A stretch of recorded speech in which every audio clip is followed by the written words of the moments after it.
Hi, I'm Joanna, and today I wanted to talk about my experience being Filipino-American and all the identity issues that I've dealt with and continue to deal with. So I wanted to start this video with just going through my background and going through my life up until this point. I was born in the Philippines and I lived there until I was about 4 or 5, and then my family moved to America and I've lived in Ohio for my whole life basically since then. Growing up, I used to speak Filipino. I used to speak Tagalog fluently, and then, as I assimilated into American culture and at home I didn't speak Filipino with my family. I don't really know why that was the case. I've never actually asked my mom about that before, but we just didn't speak Filipino. And I'm assuming it's because she didn't want us to have an accent.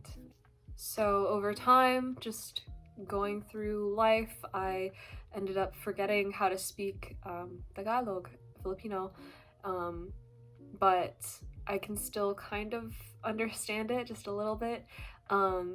I can pick out certain words and I know what they mean, but I can't really translate full sentences very well, but I can get the gist of what someone is trying to say. In elementary school, I had no interest in my Filipino background because I was a child and it wasn't really something that was a problem or something that I saw as a problem. I was actually really fortunate to go to an elementary school where it was very diverse and there were a lot of different kids from different backgrounds, so I didn't really feel like I was out of place. And then middle school happened, and that was really when I was trying to fit in and become popular. I actually dropped some friends of mine because I wanted to be more friendly with the popular kids who were primarily white, and tried to become more white. And I did it by changing my hairstyle, trying to fit in with what other people were wearing and trying to assimilate into American culture more.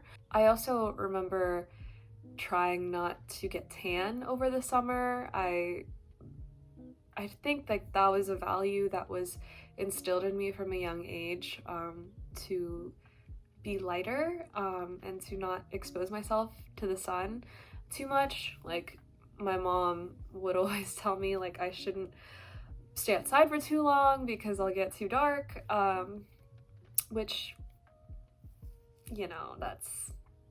that's a whole other video. But yeah, that was something that I would do in middle school and high school. And again, I wasn't really super interested in learning about my Filipino roots or learning the language that much. It wasn't really on my mind at the time. And then in high school, that was really when I started to embrace my Asianness. Still not really interested in Filipino culture specifically, but I was getting into K-pop and getting into anime again. I used to watch anime when I was a kid and then started watching it again in high school. But yeah, I had a lot more Asian friends. I rekindled some friendships that I had dropped when I was in middle school, and yeah, I was definitely surrounding myself with people that looked more like me, or at least had a similar experience to me, similar experience in being an immigrant or just not being white. And then college hit and I joined PSA, which was the Filipino Student Association. OSU PSA, what's that was really when I first felt like I belonged. Just being around other Filipino Americans, hearing their stories and hearing how they grew up and how similar it was to my story was so comforting, and it wasn't something that I'd ever experienced before, and now I'm crying.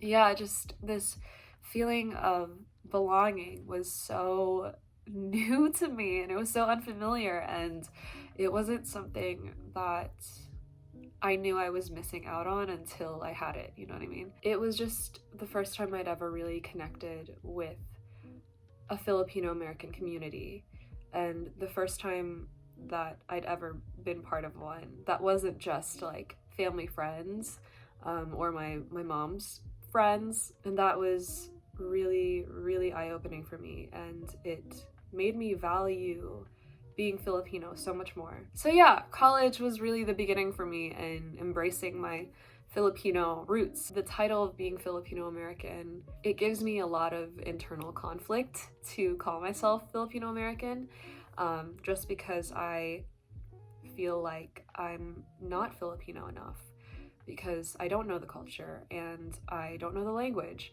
and I grew up in America, and the American portion of the title just is not something I resonate with. Like, my whole life that I've lived here in America, I've never really felt like this was my home.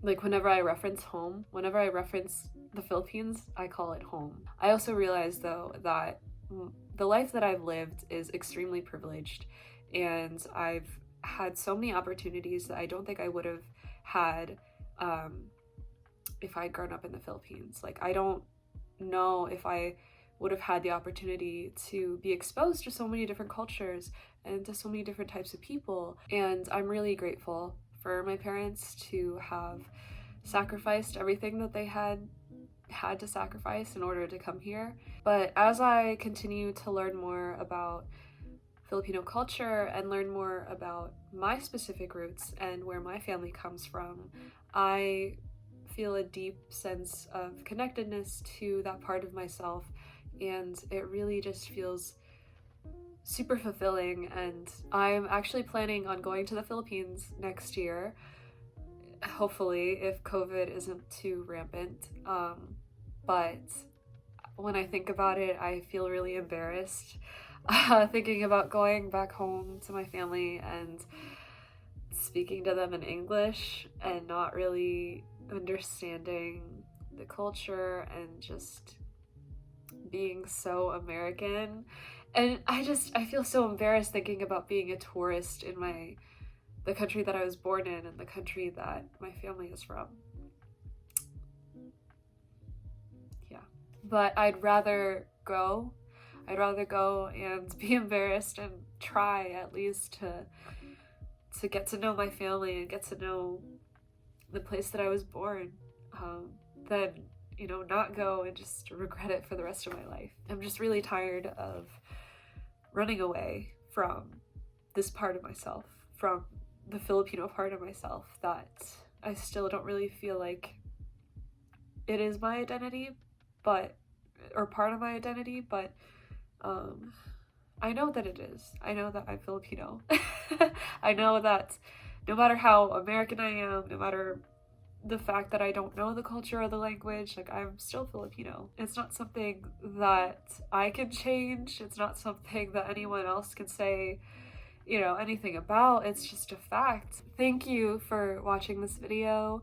I really appreciate you taking the time out of your day to listen to my experiences, and I hope that you learn something new. If this is something that you've never really heard about, if you've never really had friends who are immigrants before, I hope that this gives you some more insight into what it's like to not be from America, or to have your family not be from America.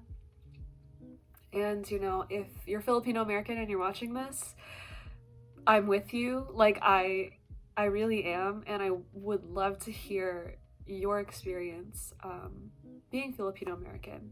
And if there's any similarities between my experience and yours, I'd love to know that. But yeah, thanks for watching.